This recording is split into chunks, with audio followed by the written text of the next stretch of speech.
Voyons maintenant une autre manière de moduler le son, qui n'est pas tout à fait courante dans des synthétiseurs soustractifs, mais que néanmoins les développeurs de Native Instruments ont choisi d'ajouter dans Massive. Il s'agit de l'oscillateur de modulation. Qu'est-ce que cet oscillateur de modulation? Comme son nom l'indique, c'est un oscillateur, c'est-à-dire il va produire un signal, et un signal qui ne sera pas un signal audio, c'est-à-dire qui ne sera pas envoyé vers la sortie audio du logiciel, puisque c'est un signal de modulation. Dès lors, comment comprendre cet oscillateur de modulation? Eh bien, il faut s'imaginer que c'est une sorte de LFO, mais qui travaillerait à des fréquences élevées. Du coup, l'effet qui va en résulter va être très différent du LFO. En cela, l'utilisation de l'oscillateur de modulation rapproche de la synthèse par modulation de fréquence, que je ne peux qu'aborder vraiment de manière très tangentielle au sein de cette formation, parce que ça pourrait faire l'objet d'une formation à part entière, technique de synthèse qui a eu beaucoup de succès avec un synthétiseur comme le DX7 de Yamaha, qui était un des plus grands succès commerciaux de synthétiseurs hardware.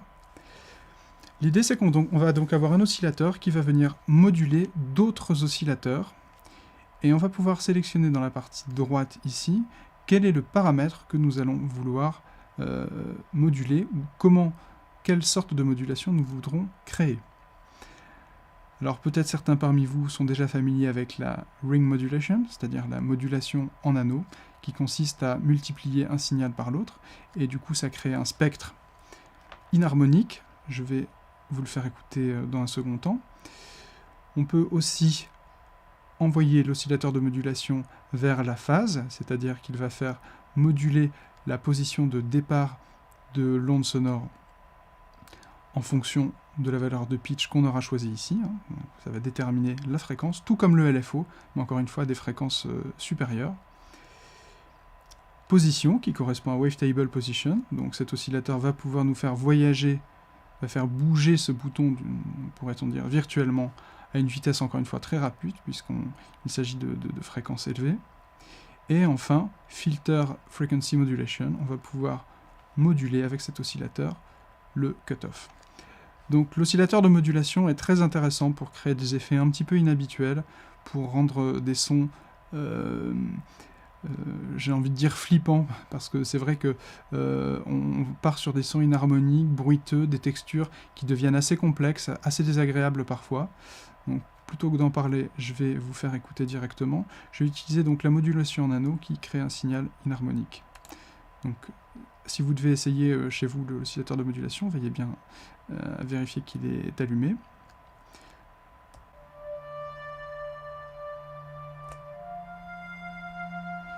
Pour le moment, l'effet n'est pas spectaculaire, car la fréquence de mon oscillateur de modulation est égale à celle des oscillateurs que je suis en train de jouer.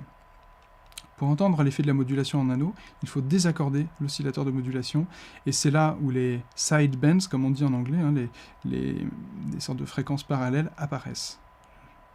Je vais maintenir enfoncé la note et je vais modifier ce paramètre au fur et à mesure.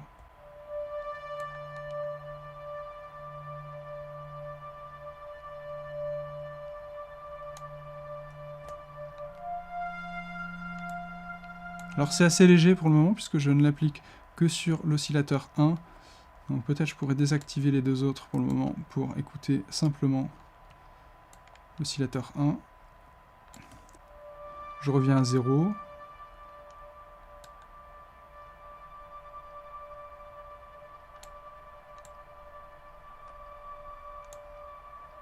voyez déjà comme le spectre se complexifie. On a plusieurs notes, des oscillations à l'intérieur. Et si j'utilise cette commande-là, avec des valeurs plus importantes,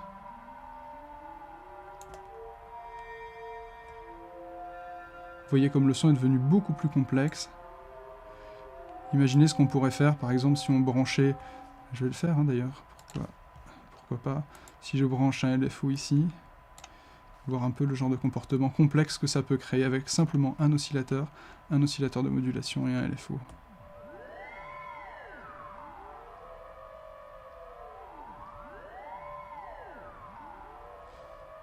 Voilà, c'est pour ça que la synthèse par modulation de fréquence a eu beaucoup de succès, c'est parce qu'avec peu d'oscillateurs, on arrivait à créer des spectres et des comportements très complexes. Je dirais que l'inverse au niveau puissance processeur requise, l'inverse de la synthèse par modulation de fréquence, c'est la synthèse additive, où là on est obligé de cumuler une succession de sinusoïdes et donc d'oscillateurs pour créer un son complexe. Là, avec simplement 2 oscillateurs et un peu de modulation, on arrive à des sons extrêmement complexes.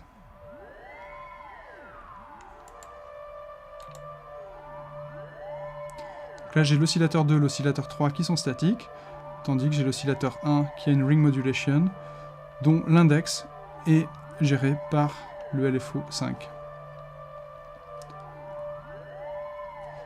Alors, je vais retirer le LFO, je vais revenir à une valeur proche de 0. Et on va maintenant écouter l'action sur d'autres paramètres. Commençons par la phase, disons, de l'oscillateur 3 pour changer.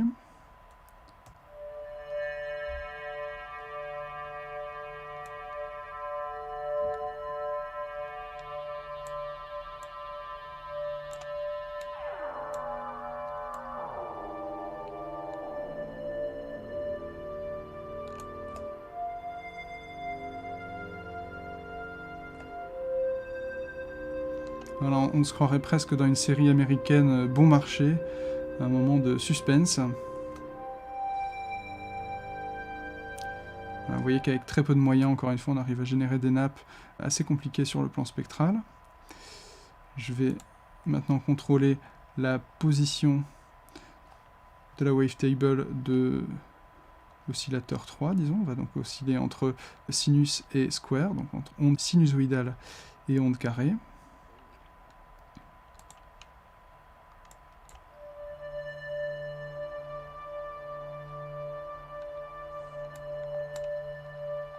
L'effet est toujours plus léger. Je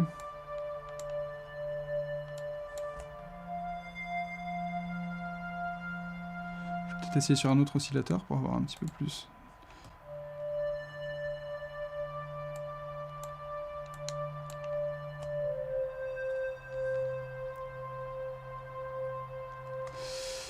Et donc enfin je peux moduler la fréquence du filtre, la fréquence de modulation du filtre, pardon, la fréquence de coupure du filtre, autant pour moi.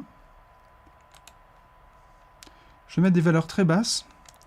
Là, je suis au minimum. Écoutons ce qui se passe.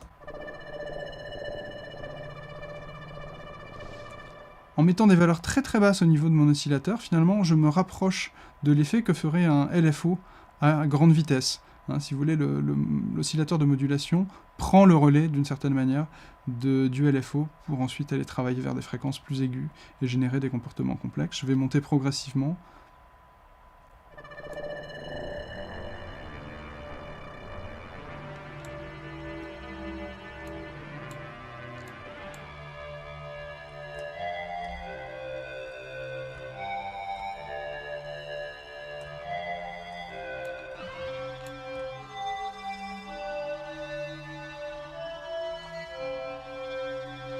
Vous voyez le genre de comportement qu'on peut avoir en modulant très rapidement la fréquence de cutoff du filtre.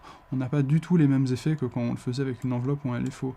Là, on est vraiment dans une manipulation sur le timbre très très importante et très complexe.